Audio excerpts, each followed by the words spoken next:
The child he never knew. A father's confrontation with truth. He left home thinking it would be just another event. But then he stopped. A little girl was running across the playground. She had his eyes. And behind her, Isabella? The woman he thought he'd lost. The woman who they said had aborted his child. But there, in front of him, was the truth. She never aborted, and that little girl was his. Now, he only wanted to know, why did she leave? And why did they hide his daughter for 6 years? Share your initial reactions in the comments. What would you do if you discovered such a devastating truth? A shocking revelation. The March sky was clear, but gray. One of those mornings when the sun insists on coming out, but something in the air, perhaps the weight of unspoken memories, pushes the clouds back. Liam Sterling adjusted his suit for the 3rd time, irritated by the starched collar that scraped the back of his neck. He was late, as always. But it didn't matter. No one expected more from him than his presence, and he knew how to occupy spaces with the coldness of someone trained never to linger. The school was old, charming, with arched windows and walls worn by time. Children ran in disorderly lines, some with balloons, others with paint-stained hands. The charity event, promoted by a social arm of his family's company, was nothing more than a pretext. A showcase, a public relations sigh he didn't even pretend to believe in. He entered the courtyard, indifference heavy on his broad shoulders. Handshakes, flashes, empty speeches.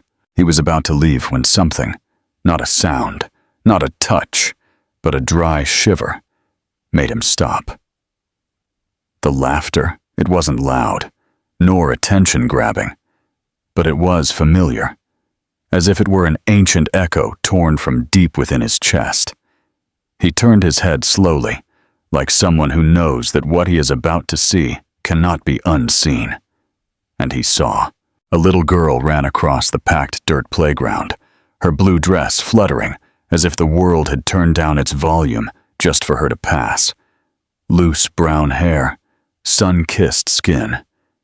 She had a missing front tooth, and a laugh. That laugh. She stumbled, bit her lower lip to suppress her giggle, exactly like he did, and ran towards a woman. Liam felt his stomach clench. There, a few feet from him, was Isabella, like a specter that time forgot to bury. She wore a simple white blouse, her hair pulled back carelessly. She had new wrinkles at the corners of her eyes, a straighter, firmer posture. But it was her. Still her. Their gazes met, and the world, for a whole second, dissolved into silence. The sounds of the playground disappeared. The rush, the people, the children's laughter, everything vanished. Only the image remained, mother and daughter, together. Alive. Real. His throat closed. His fingers tingled. His heart, which until then beat to the bland rhythm of someone who no longer expected anything, raced as if trying to escape. The little girl took Isabella's hand and smiled at her before disappearing through a side door. And he stood there, motionless, with the past hammering like a siren in his ears. Isabella? 6 years. She was pregnant when he last saw her, and he had believed she had an abortion. No, he knew she had. That's what he'd been told, what he'd been shown. The letter, the recording, the clinic. But now, that little girl was him. It was his laugh, his way of walking, the way her gaze dropped when someone looked at her too long. Liam's hand trembled, and he didn't even notice he was still holding the leather folder with the event documents. The leather slipped, falling to the ground, but he didn't bend down. He couldn't. The air around him seemed thin. His daughter? No. He couldn't claim it. But yes, he could. Yes, he could. He knew it. He felt it. "Who is she?" he asked softly, almost to himself. But one of the school coordinators, a woman with a shrill voice and a practiced smile, approached. "Mr. Sterling, is everything all right? You look pale." He didn't respond. His eyes remained fixed on the door Isabella had entered. And everything hurt. As if that instant wasn't just a reunion, but a shattered mirror of the past, throwing shards into the present. The woman repeated, "Do you need water?" "No," Liam replied curtly, his lips hard. "I need to know who she is." "Pardon?" The coordinator looked at him, confused. "Oh, you must be talking about the new volunteer mom. She signed up last month. She's helping with the children's workshop. Her name, Isabella. Isabella White." He didn't hear the rest. The name was enough. It was like a blade slicing through the flesh of dormant memories.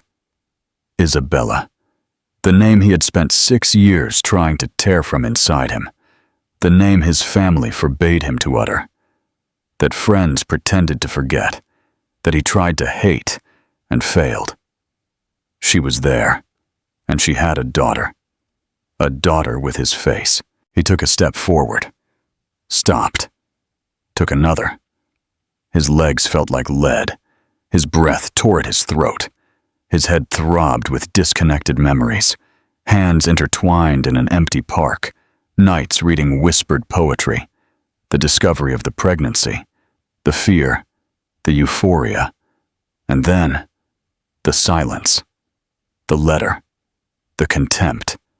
The end. But what if it had all been a lie? It wasn't possible. But it was. The girl couldn't be a coincidence. Liam left the school, his body on autopilot. He walked along the sidewalk as if he were pierced by something that didn't fit in the present.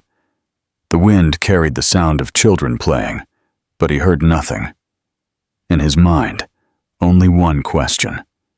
A question that burned inside him like acid. She never aborted?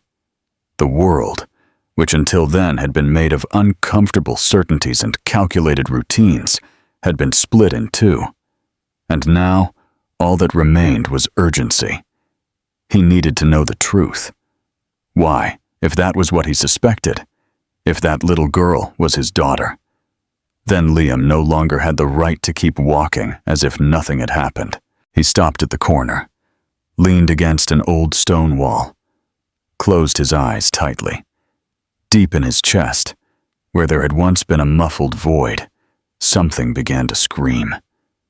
It wasn't just anger. It was loss. It was time. It was guilt. And it was love. A love so old it already seemed invented, but which now had a name, a face, and eyes just like his own. He opened his eyes, looked at the sky that was beginning to clear. The sun was finally breaking through the gray. But inside him, the storm had just begun. And it wasn't made only of doubts. It was made of memories, of a time when everything seemed possible, before the lies, before the letters that weren't hers, before the falsified voices on recordings that would destroy everything. Before the fall. How do you think Liam will find out the truth about what happened? Who do you suspect orchestrated the separation and lies? Share your theories in the comments. The weight of lies. Liam closed his eyes. The images came strongly, as if somewhere inside him, a seal on a bleeding memory had broken. He still remembered the first time he saw Isabella. It was a cold Friday, late autumn, at an event he would never have gone to willingly. A photography exhibition in a decaying cultural center in the city center. His driver had been delayed, the car had broken down, and he walked through the streets like someone fleeing from himself. The cultural space's window flickered with an old sign advertising fragments of the everyday. He went in unwillingly, or perhaps wanting to escape, and there she was, sitting on the floor, in front of a photo of an old woman sewing by candlelight. She had a notebook on her lap, her hair falling over her shoulders, and her eyes. God, her eyes. They weren't beautiful in the conventional sense. They were calm, deep, as if they had time to listen. She didn't see him, but he saw her, and for long minutes he stood there, without knowing why, watching a stranger write, while the world seemed suspended around her. When she finally looked up and faced him, she showed no surprise, nor did she look away. She just looked at him. And then she smiled. "You've been watching me for a while," she said, without getting up. Her voice wasn't sweet. It was firm, contained, as if she were more accustomed to silence than compliments. He didn't know what to say. He answered with the truth. "You seem like someone who knows what they're looking for."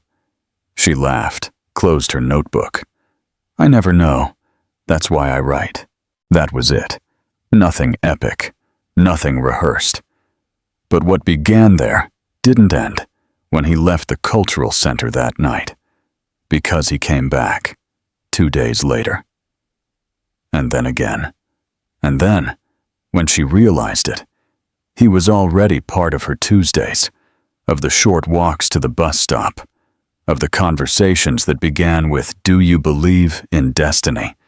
and ended in comfortable silences. Liam wasn't easy to love, not because he was harsh, but because he lived in a world that forced him to always be someone he wasn't. Social smiles, automatic responses, futures planned by other hands. The heir. But Isabella didn't want the surname, nor the expensive dinners. She loved him when he arrived with his hair wet from the rain, with a poorly read poem in his hand, with questions about life that sounded more like choked screams. And she was difficult, too. She didn't open up easily. She didn't offer her dreams on a platter. She carried a sadness on her shoulders that even her 20 years couldn't hide. She rarely spoke of her mother, never of her father. She worked part-time in a fabric store and studied at night with the gaze of someone who couldn't afford to fail. They complemented each other in a way no one had planned. But the love that united them wasn't simple, because he couldn't escape the world he lived in. And that world began to close its grip too soon. It was a spring afternoon when Isabella told him about the pregnancy. They were sitting on a park bench, eating fair pastries and laughing at some silly joke about how her hands were always cold. She put her hands on her belly and whispered, "Liam, there's something." He looked at her, distracted. "I'm pregnant." His world stopped. But not like today. Not like at the school. It stopped with light. He hugged her.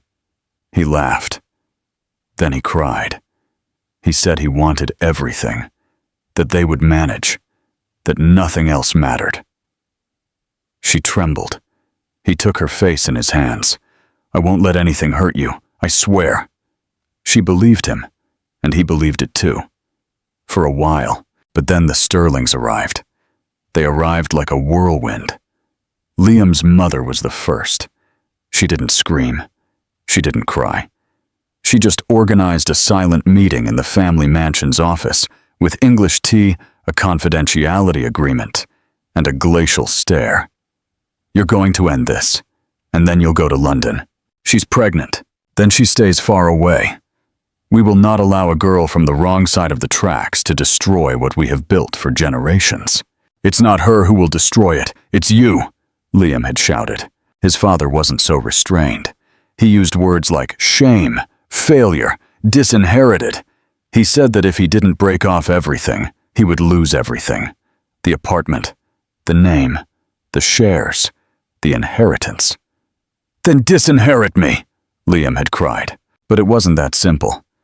They isolated him, blocked his accounts, cut lines, took his phone, and sent him to London with the excuse of an international company program. He tried to resist. He tried to write. He tried to call. But the answers disappeared, and little by little, he began to believe that Isabella had chosen to go on alone. until he received the letter. "I don't want this baby. Forget me." And the recording. "Do what you have to do. Don't look for me anymore." He destroyed it. He destroyed it with rage, with denial, with shame. But he believed it. Because he wanted to believe that love wasn't as strong as he thought. That she, like everything else, had given up.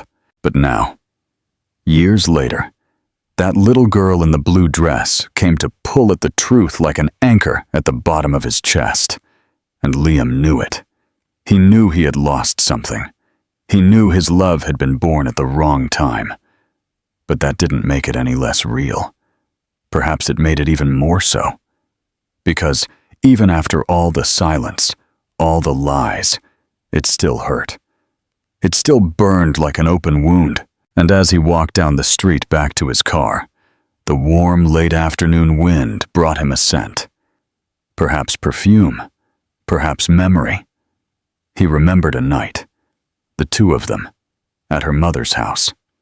A cramped little room, with peeling paint and a mattress on the floor. She reciting Rumi with her eyes closed. He with his head in her lap. "What's wrong?" she asked. "I'm scared," he replied. "Of what?" "That all this won't last." She smiled. She touched his face. "Love isn't meant to last.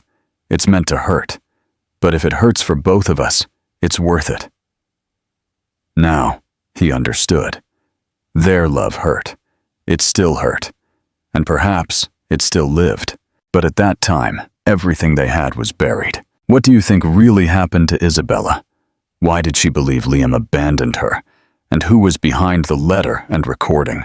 Share your theories in the comments. The price of a lie. 3 months. That was enough.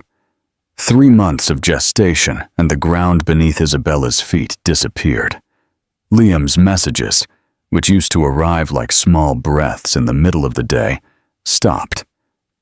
At first, she thought it was due to his schedule change. Then, stress. But then came the blank days. Calls that went straight to voicemail. Silences that no longer had excuses. She waited, sitting on the same park bench where he had told her he would never leave her. She waited with her hand on her belly, still shapeless, but already with fear. The nights grew long, and she began to hear the sounds of the house as echoes of something she couldn't name. The next morning, the letter arrived. Folded in 4, without an envelope, slipped under the door of the small apartment she rented with sacrifice. The handwriting was his. She would recognize that imperfect, hurried hand, even in the dark. The words were cold, short, cutting. "I don't want this baby. Forget me." Her world collapsed in silence. Isabella sat on the kitchen floor, the sheet in her hands. The ink was slightly smudged in the bottom corner, as if he had cried while writing it. But she couldn't believe it. She felt the floor disappear beneath her legs, and yet she didn't cry. She only cried later, when she touched her belly and whispered, as if begging any god, "Tell me this isn't real." But it was. The following afternoon, she received a call from a private number. She answered, her voice almost gone, expecting to hear Liam, to hear anything. But what she heard was worse than silence. It was his voice, cold, unhesitating. "Do what you have to do. Don't look for me anymore." She stopped breathing for a few seconds. It was him, the intonation, the way he said each word. She dropped her phone to the floor without hanging up. She leaned against the wall and let her body slide until she sat on the cold floor. The next morning, she found a letter from the clinic. Everything was already scheduled. Name, date, payment made. A car would be available to pick her up if necessary. It was then that she understood. None of this came from Liam. It couldn't. The handwriting on the letter was his, but the content wasn't. The voice was his, but the tone was empty. as if it had been assembled, fabricated. And she knew that family. She knew them too well. She knew what they were capable of. Isabella didn't go to the clinic. She didn't respond to the letters. She turned off her phone, broke her SIM card, disappeared. She fled with a rolling suitcase, 2 coats, $300, and a notebook with the names she had thought of for her daughter, because without needing an ultrasound, she already knew it would be a girl. She went to the bus terminal with no fixed destination. She just wanted to get away. From his scent on her clothes, from the memories in the mirror, from the certainty that she loved someone who had perhaps turned into a stranger. She went to the coast, then inland. She cleaned, sewed, washed dishes. She watched her belly grow under a waitress uniform and slept on borrowed mattresses, afraid that someone might find her and take away what hadn't yet been born. For a while, Isabella hated Liam. Then, she stopped hating him, because hatred also demanded hope, and she had none left. She only had her daughter, and a name, Lily. Lily arrived on a cold dawn. The hospital was simple, and she was alone. She screamed in pain, in fear, into guilt. When she heard the first cry, she felt a part of her body open up that she had never known before. She didn't know how to care for a baby, but she learned. She learned to warm a bottle in a pot, to tie her hair back with one hand and to change diapers while crying herself. She learned to survive, without luxuries, without rest, but with that little girl who looked at her as if she lacked nothing. At first, Isabella thought about looking for Liam, sending a letter, telling him the truth. But how could she trust someone who had been capable of hurting her so deeply? The doubt still lingered. What if all that really came from him? What if he had given up? The answer came months later, on a random afternoon. She was in a small shop buying milk when she saw the cover of a cheap magazine on the counter. The sterling heir returns from Europe and assumes presidency of the group's European arm. The photo was recent. Him, at an event, with a glass in his hand, smiling. And in the caption, after a brief stint in Europe, Liam Sterling returns to the country and states he is focused on business. Love, today, is not a priority. She looked at it as if she were seeing a tomb, not because he had moved on, but because the image confirmed the separation of their worlds. He had returned, and he hadn't looked for her. That was enough. There, she decided. Her daughter would not bear that surname. She would not know of the humiliation.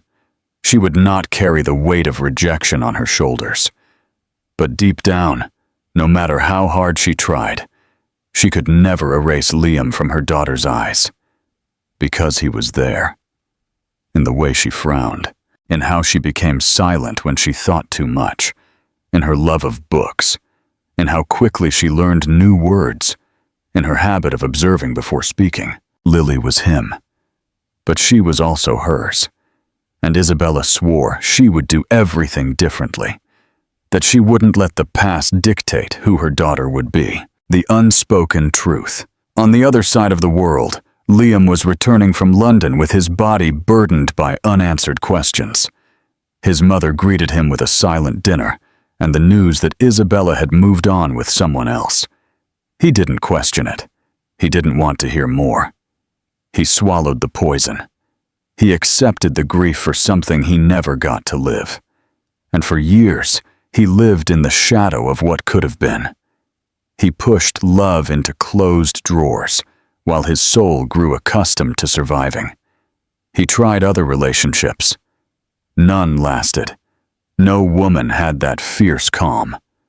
No one looked at him as if they saw beyond his name, his money, his family.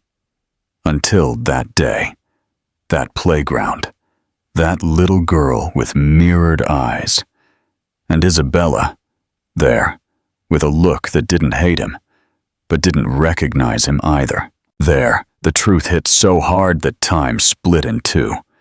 It wasn't destiny. It wasn't a coincidence. It was a trap. Delicate.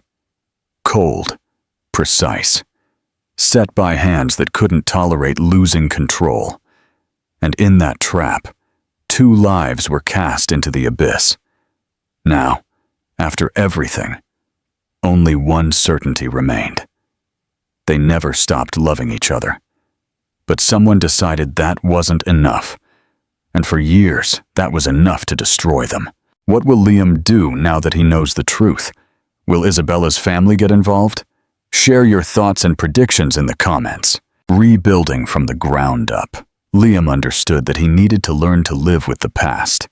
His new house wasn't luxurious. It didn't have a panoramic elevator, Italian marble, or staff waiting for orders. But it had something he had never had before, a good silence. That kind of silence that doesn't pressure, that doesn't crush. A silence that welcomes. The first Sunday, he stood by the kitchen door for almost an hour, watching the sunset light stream through the window and illuminate the scratched wooden floor. It was there that he wanted to rebuild. Start from scratch.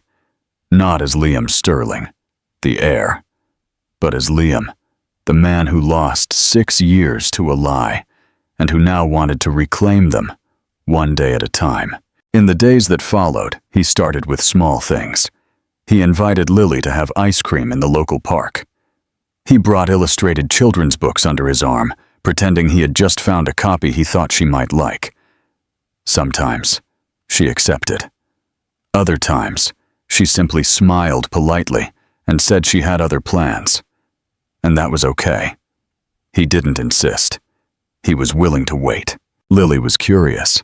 She didn't seem intimidated by him, but she didn't throw herself into his arms either. She observed, like Isabella, with those large, attentive eyes that said much more than she let slip. When he appeared with something, she would ask, "Did you bring this because you wanted to, or because you think you have to?" And he would laugh nervously, answering honestly, "Because I don't know how to do this right, but I'm trying." She accepted, without judgment. She sat beside him, listened, and then she would go back inside the house like someone still deciding if this new character in her world was going to stay or disappear like the others. Isabella watched everything from a distance. She made an effort to maintain a certain reserve, as if she still couldn't relax seeing him there, present, constant, committed. There was something in her eyes that still hadn't let down its guard. She was afraid, not of him, but of the pain of allowing herself to believe again. Sometimes she would come home from work and find Liam and Lily drawing on the porch with colored chalk. Other times, she would see them on the sofa, him trying to understand math homework, while Lily, impatient and stubborn, would cross her arms, saying his way of explaining was a bit tangled. And he would laugh, accepting it. He learned to laugh at himself with her. The third weekend, he brought flowers. They weren't expensive roses or extravagant arrangements. It was a bouquet of daisies and lavender, wrapped in newspaper. Lily opened the door and saw the flowers. "Are these for Mom?" "Yes," he replied. "She's going to say it wasn't necessary." "I know, but she'll like them." Isabella appeared at the door shortly after, not quite understanding. Lily handed her the flowers and ran off to the backyard. "I didn't ask for these," she said, holding the bouquet carefully. "I know, but I felt like bringing them to you." "Why?" "Because I remembered the smell of your hair after the rain. It always had that scent of lavender with something warm I could never name." She looked away.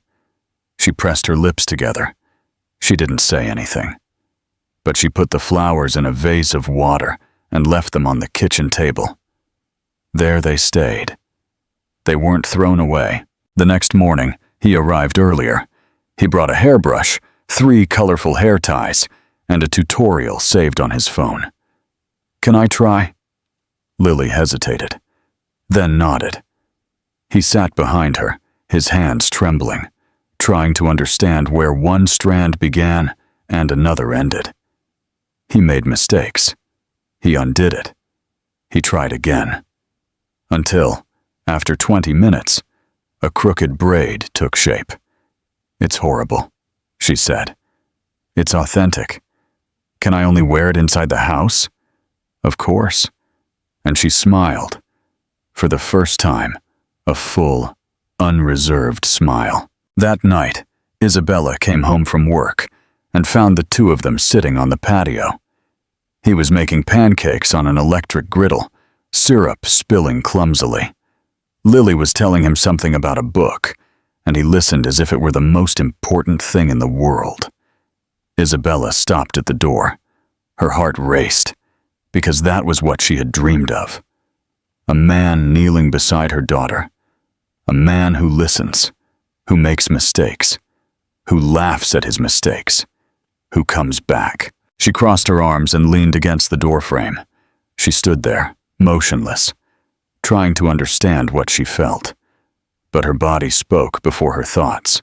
Her eyes welled up, her chest eased, and a small smile escaped without her being able to stop it.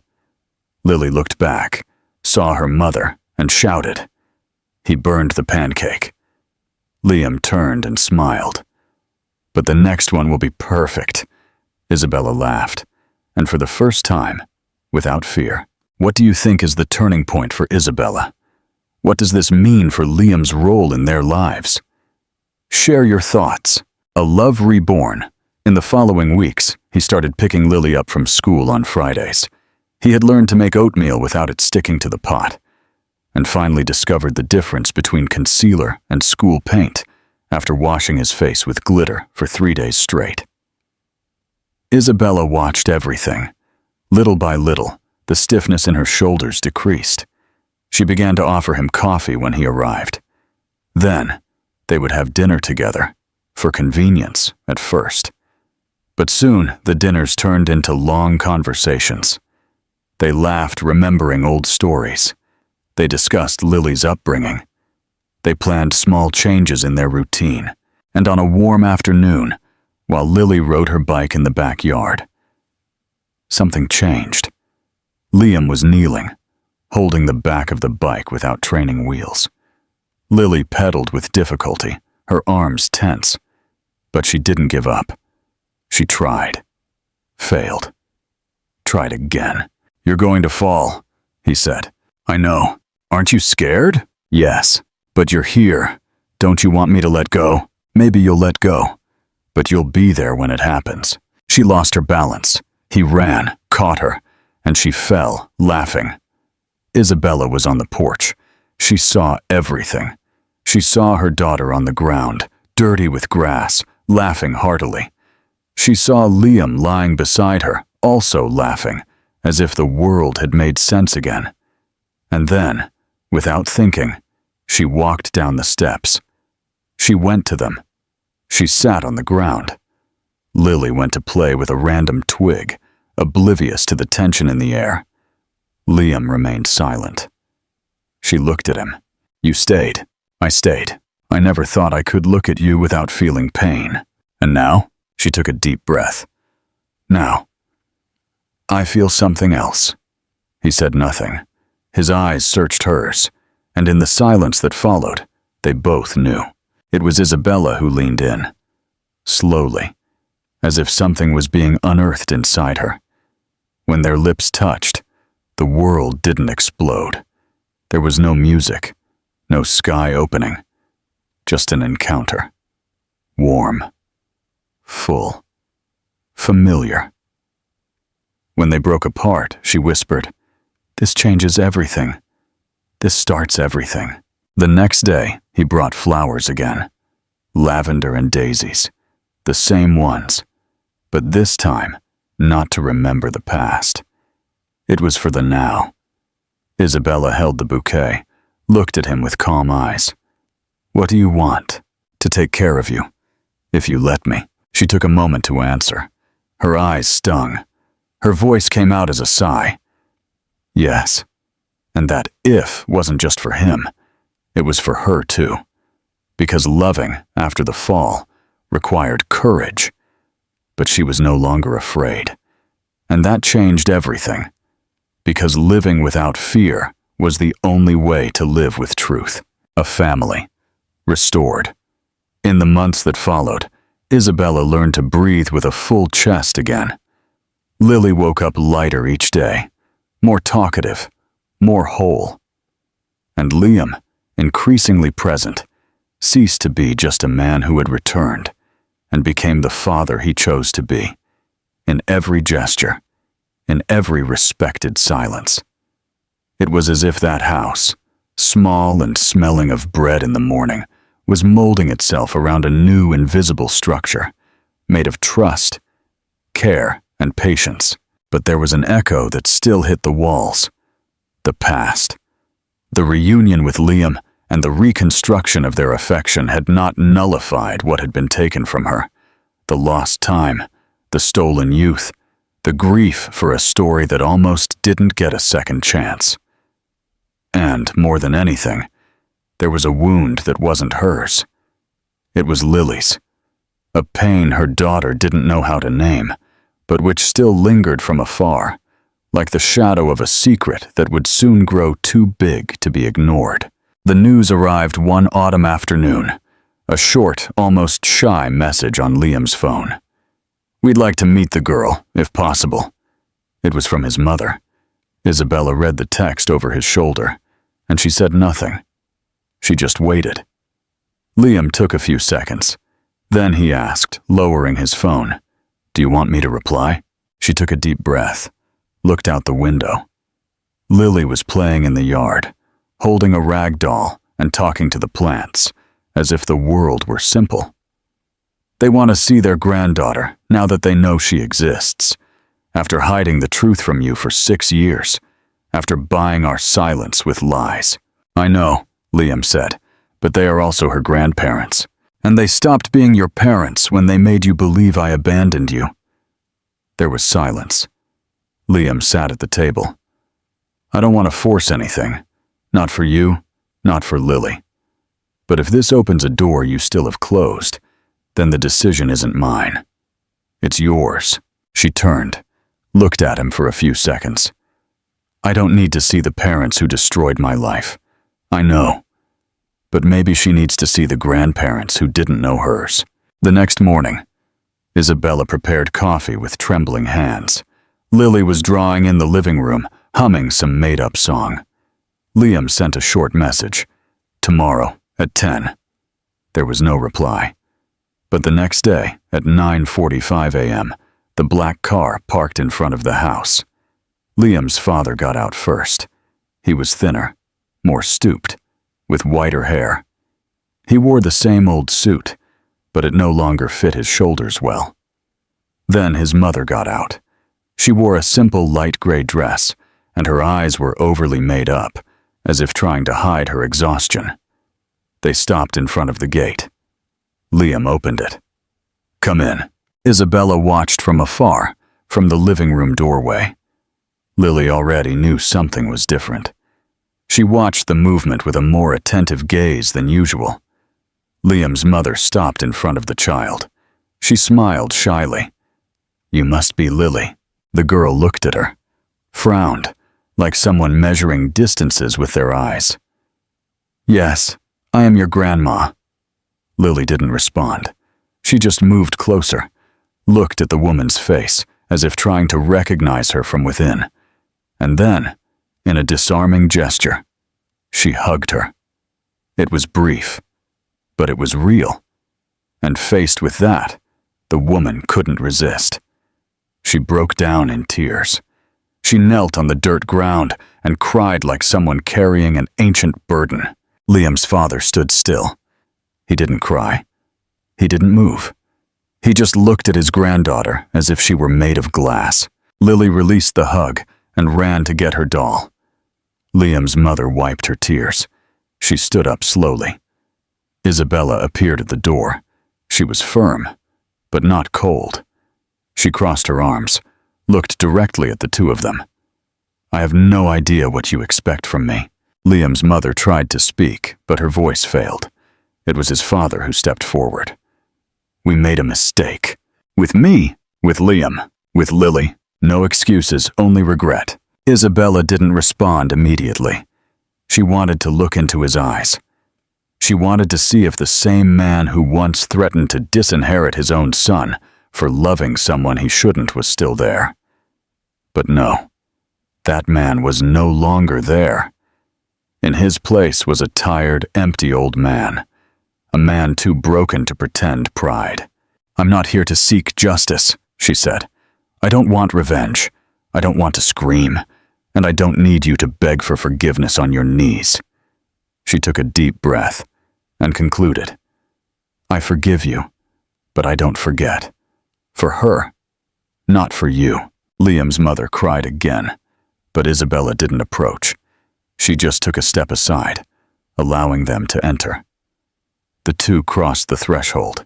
They entered a house that wasn't theirs, but which now housed their granddaughter. Liam stood beside Isabella in silence. She squeezed his hand. Thank you, he whispered. Don't thank me. Just don't make me regret it. He nodded. Later, Lily was drawing at the table with colored pencils. She made 3 drawings. In the first, she and her mom. In the second, she and Liam. And in the third, she drew all of them together. With a sentence below, written in crooked letters, my family is getting bigger. Isabella saw the drawing and covered her laugh with her fingers. That's how you feel? Lily nodded. Some people arrive late, but they arrive. That night, when everyone had left and the girls were asleep, Liam made tea. The two of them sat on the porch, unhurried. Do you think she'll understand everything someday? I think she already understands the essential, Isabella replied. That love isn't about perfection, it's about persistence. Liam looked at her. And what about us? What? Our love. Do you think it survived due to persistence? She took a sip of her tea and replied calmly. No. It survived because, even though everything hurt, I could never lie to myself. And now? Now I just want peace. He smiled. And it has a name. She returned his smile. Lily. And for the first time in years, the past fell silent. Not because it had been forgotten, but because at last it had been heard.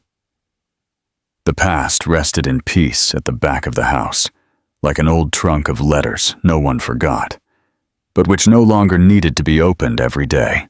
Do you think Liam's parents will truly change? What does the future hold for this family? Share your thoughts in the comments. A True Family Mornings began with the smell of bread coming from the electric oven Liam had bought on sale, insisting he would learn to make Lily's favorite recipes. He always failed the first few batches, until the bread came out as dense as the silence of the first breakfast the 3 of them shared. But now, on Tuesdays, the house woke up with the right smell. It was Lily who shouted first from the porch. Mom, didn't the bread burn today? And Isabella, already with her notebook on her lap and a pen behind her ear, replied without looking up. That's almost a miracle. Liam came out with his apron stained with flour and pride on his face, like someone who knows that nothing there is grand, but everything is true. Little by little, that house became a refuge. On the living room wall were Lily's drawings taped up, photographs in simple frames, and a handwritten to-do list. Water the plants. Don't forget the bread. Check homework. On the shelf, books mixed with dolls. And on the sofa, the 3 of them would snuggle on Sundays to watch old movies while sharing the same lavender-scented blanket. Isabella wrote more now. She wrote without fear, without looking over her shoulder, without thinking about what could have been. Her stories came with different endings, not necessarily happy, but honest. Stories where love didn't save, but sustained. Where characters didn't flee from pain, but walked through it with dignity. Lily used to ask to be a character in the stories. "But I want to fly," she would say. "Then you'll be a girl with wings that only grow when you're not afraid," Isabella would reply. And is she afraid? Almost always. But she learns to fly anyway. On the other side of the house, Liam tended the garden. He planted a row of daisies by the wall, saying he wanted something that would withstand the rain.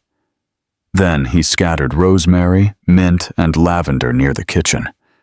One day, Lily looked at him with dirt-stained hands and said, "You look like you didn't know how to plant anything before." "Not even people, daughter? Not even people." She didn't understand, but she smiled anyway. The relationship between the three was not perfect. There were days when Liam was late, days when Isabella would shut down, days when Lily would shout, "It's not fair," over small things, like a lack of internet or the wrong color of a new notebook. But even those days served a purpose. They learned to return. They learned to talk, to listen, to apologize. And that was new for all of them. One spring afternoon, Lily came home from school with an envelope, a genealogy project. "It needs my family history," she said, pulling a scribbled sheet from her backpack. Names, where they live, how they met. Isabella and Liam looked at each other. They sat with her at the table. They told it simply. They avoided the details that still hurt. But they told the truth that mattered, that they met by chance, that they loved each other deeply, that they were separated by lies, that one day they reunited, that they decided to stay. "And when did I come? You were always here," Liam said, pointing to his chest. "Even when we didn't know it." Lily smiled, but didn't write anything immediately. The next day, she handed her teacher a sheet with a single sentence. "My family is the one that chose to stay together, even when the world tried to separate us." On the porch, Isabella hung new pages on her writing board. She hung ideas, loose phrases, fragments of unfinished texts. One of them read, "She was not saved." She held on with the little she had and remained standing. Alone? But now, she is no longer alone. From the gate, Liam arrived with a bouquet of simple flowers in his hand. He had left work earlier, now as a consultant for social projects in small businesses. Before entering, he paused for a few seconds, observing the woman he loved. She saw him. "I'm finishing a text," she said. "It's beautiful. It's still incomplete. Like everything worth living for." She smiled. She stood up, walked towards him. The kiss was light, prolonged, without promises, without urgency. Just presence. Lily shouted from the yard, "You're going to keep kissing all day!" Isabella laughed against Liam's mouth. "If it's up to me, yes." And he completed, "If it's up to me, all our lives." Later, as the child slept, they heard distant thunder. The rain came slowly, drumming on the roof. The two lay on the sofa, with a blanket covering their feet. They didn't say anything for a while. Isabella turned her face towards him. "You know what I realized today?" "What?" "That I'm no longer afraid to lose, because now I know who I am. And what we have, no one can take from us now." He held her hand. "And I know what I was about to lose, and I won't repeat it." She rested her head on his shoulder, looked at the ceiling. "For a long time I thought I needed to be saved, that someone would come, that everything would change. But it was I who held my pain in my arms. It was I who built something with what was left. And now I can love without forgetting myself." He kissed her forehead. "And I can love without hiding behind the name they gave me." Lily coughed in her room. They got up, together, and went to check on her. The girl slept, wrapped in blankets. Her face calm, surrendered, serene. On the desk, hanging, was the school project. And on it, next to her mother's and father's names, it was written, Lily Sterling. White. Isabella looked at it and felt something she had never felt before. It wasn't euphoria. It wasn't relief. It was peace. That peace had a name. It had a color. It had a home. And it had a story that was almost destroyed. But love decided to rebuild it. With silence. With pain. With time. But above all, with truth. This isn't just a story of a reunion. It's the story of all that time has destroyed. It's the story of everything that love gives you the courage to rebuild. What are your final thoughts on this incredibly emotional journey? Do you believe that some wounds can indeed be repaired?